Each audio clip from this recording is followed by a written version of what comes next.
بسم الله الرحمن الرحيم. الحمد لله معز المؤمنين وقاهر الجبابرة والأكاسرة والطغاة والظالمين والمجرمين، والصلاة والسلام على رسولنا محمد وعلى آله وأصحابه أجمعين. أما بعد، فأهلا وسهلا بالجميع، ونسأل الله أن يوفقنا جميعا لكلمة الحق والخير وأداء الرسالة كما يحب ربنا سبحانه وتعالى ويرضى. أولا أحب أن ألفت النظر بأن الشائعات المغرضة والفبركات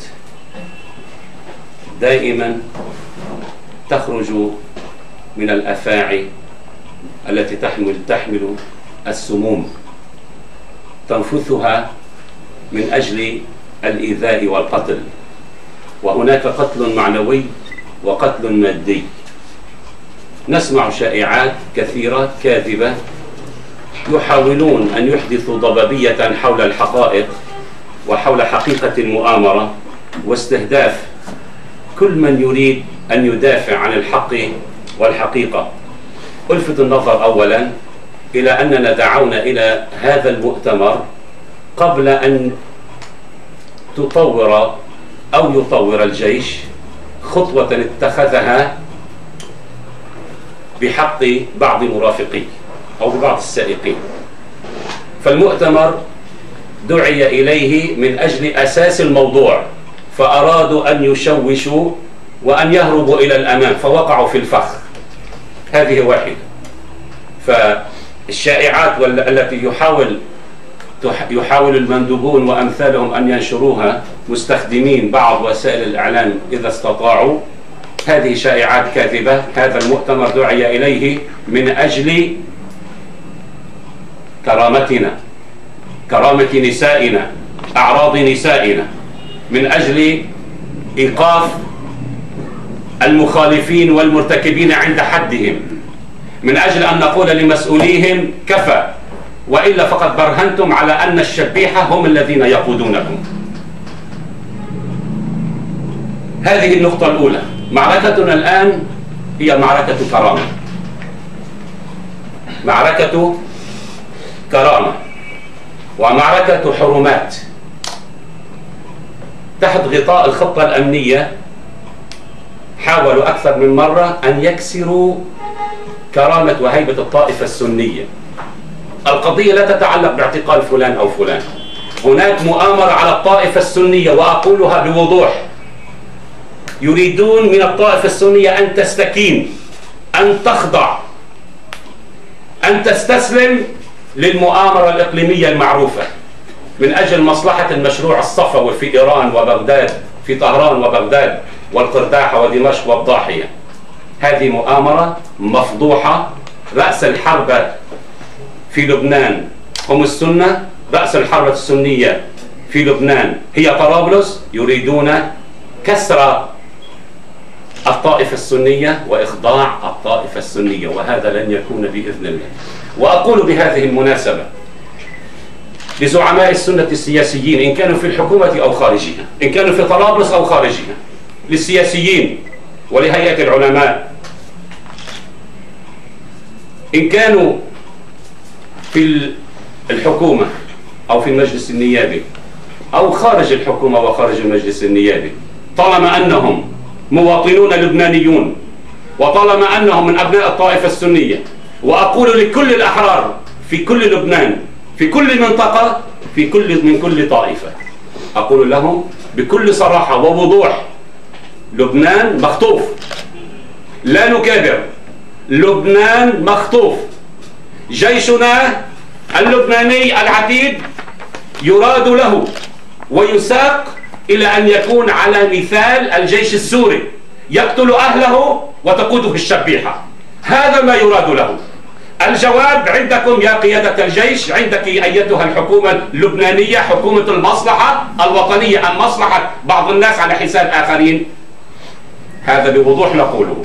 إن كان بعض الناس يستحي أو يعجز أو يضعف، فنحن نقولها بالفم الملآن.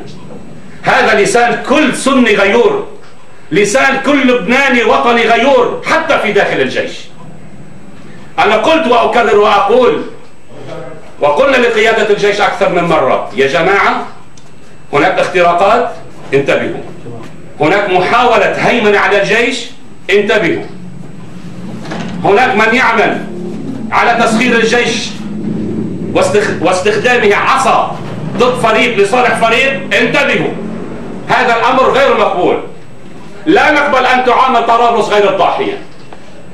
لا نقبل أن تعامل طرابلس أو عرسال أو صيدا غير بقية المناطق.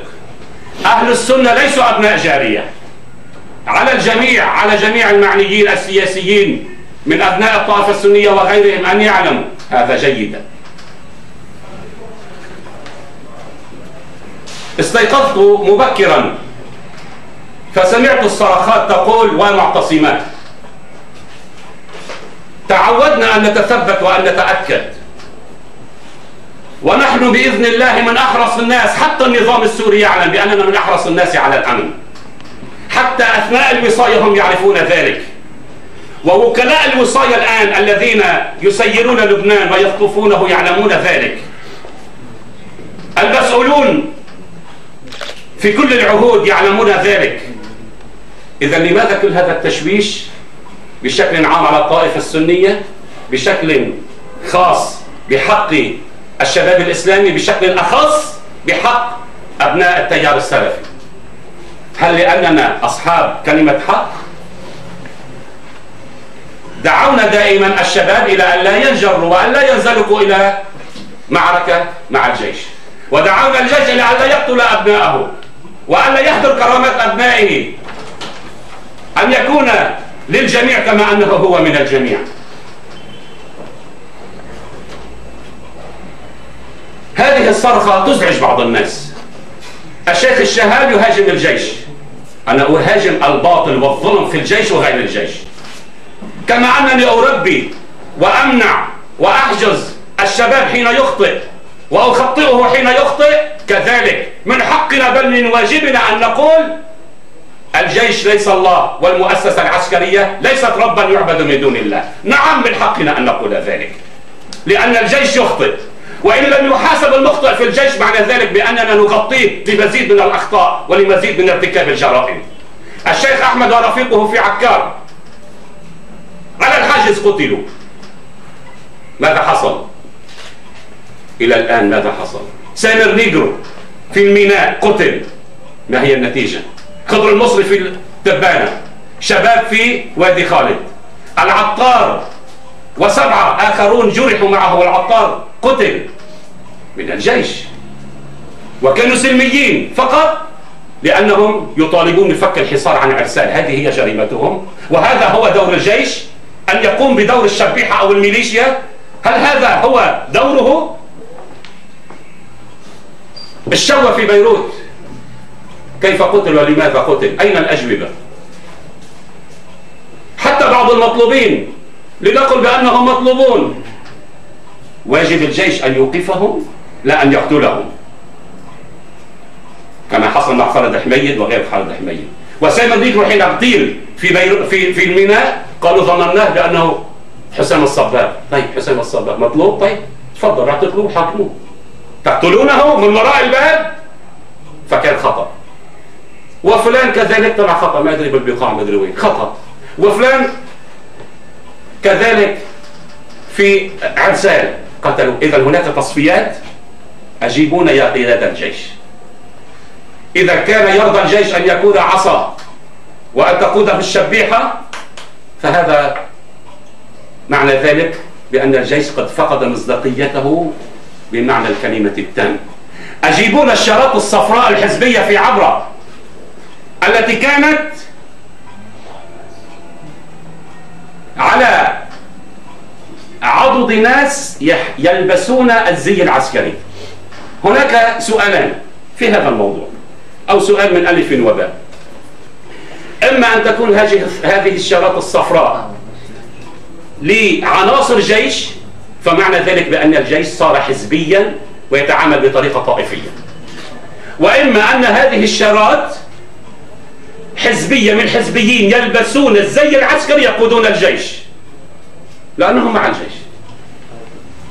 أصدروا قرارا ظنيا بحق الشيخ الأسير وكثيرين معه وطلبوا لهم الإعدام. ممتاز. ماذا حصل بالطائفيين الذين قصفوا عبره والذين قادوا الجيش أو كان الجيش مساندا لهم؟ واحدة منهم قذائف يا جماعة. دار البهية الحريري أطلق عليها النار من الجيش أم من الشبيحة؟ كم من حادثة إذن، كم من حادثة إذن. ثم يقولون الشيخ تكلم بكيف كذا، ويريدون بعد هذا أن يضغطوا علينا. مرة يوقفون الموكب على حاجز المدفون، ومرة بعمجد العنجر يحاولون أن يأخذوا بعض المرافقين، وكثير من الأحيان لا يجددون الرخصة. شيء عجيب، لا يحفظون لنا الأمن ولا يحققونه لنا، وبنفس الوقت ممنوع علينا أن ندافع عن أنفسنا ولا أن نحفظ أمننا، لا كشخصيات ولا كمناطق مهدور حقها. أنا أسأل كيف؟ الآن الخطة الأمنية تستهدف من؟ ضبط بحق مخالفة كهرباء، ضبط بحق دراجة، ضبط بحق إنسان بسيارة. طيب، ومطلوبون أين المجرمون الحقيقيون الذين فجروا المساجد؟ سهل لهم الخروج بأمان وسلام وحماية. ممتاز. هذه هي وظيفة الدولة العادلة. العادل، نعم. طيب، قادة المحاور يخطئون. المجرم أنا لا أغطيه، لكن الذي كان يدافع عن بيته، إن كانوا قادة محاور أو شباب، الذي كان يدافع عن بيته وعرضه وماله في منطقته، كيف يلاحق؟ هل يفعل هذا بالضاحية وبالجنوب وبالبقاع؟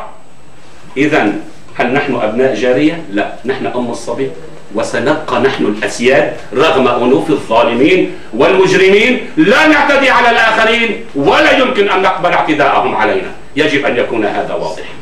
ندفع الثمن، نعم. تهجيرا، قتلا، تضييقا، حصارا، نعم. نزلت إلى الحارة البرانية بعد أن سمعت هذه الصرخة. نزلت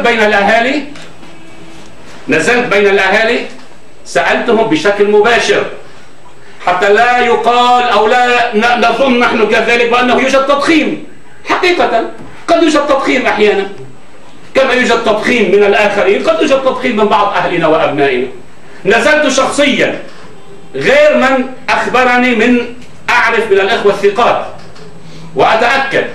نزل شخصيا، سمعت من أصحاب العلاقة، من 1 و2 و3 وأخر و2 و3 و4 و5. إذن هناك شهادات واضحة. نزلت وحضرت شخصيا، وجدت ثياب ممزقة، دخلوا على غرف نوم ليس فيها رجال، وبيوت ليس فيها مطلوبون. حتى أحد الأشخاص قيل له أنت غير مطلوب، وما اعتقلوه. كيف يرجع بعد يومين بيعتقلوه؟ وبيدخلوا على بيته بمنتصف الليل. بأي حق في منتصف الليل؟ بأي حق في منتصف الليل يفعلون هذا؟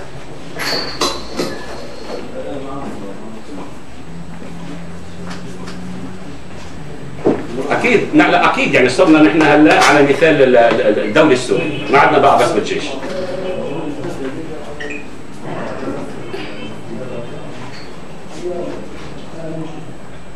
وبهذه المناسبة، بعد التشويش الكبير الذي يحصل، تشويش كبير ودعايات وأكاذيب وافتراءات، أوجه نداء إلى قادة المملكة العربية السعودية وأقول لهم: ليس هناك اقتصار في الخطة الأمنية على استهداف الزعران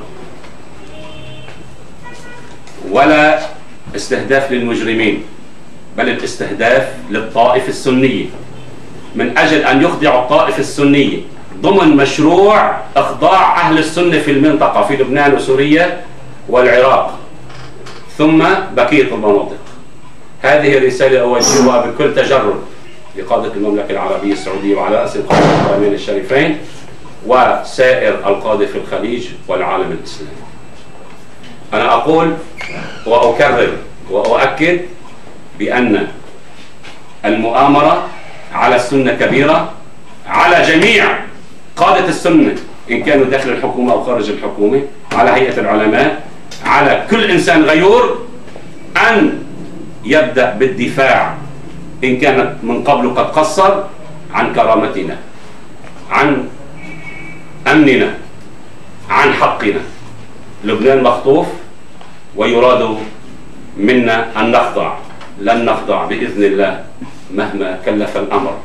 إذا كان هؤلاء يظنون بأنهم إن أخذوا سائقين من الشباب الطيب وليس عليهم شيء طبعا وسيارتين من الموكب بأن هذا التعاطي يسكت كلمة الحق فهم مخطئون. حصارنا لا يسكتنا، قتلنا لا يسكتنا، المسيرة بإذن الله عز وجل مستمرة حتى تحقيق النصر بإذن الله عز وجل والشهادة في سبيل الله. شكرا لكم.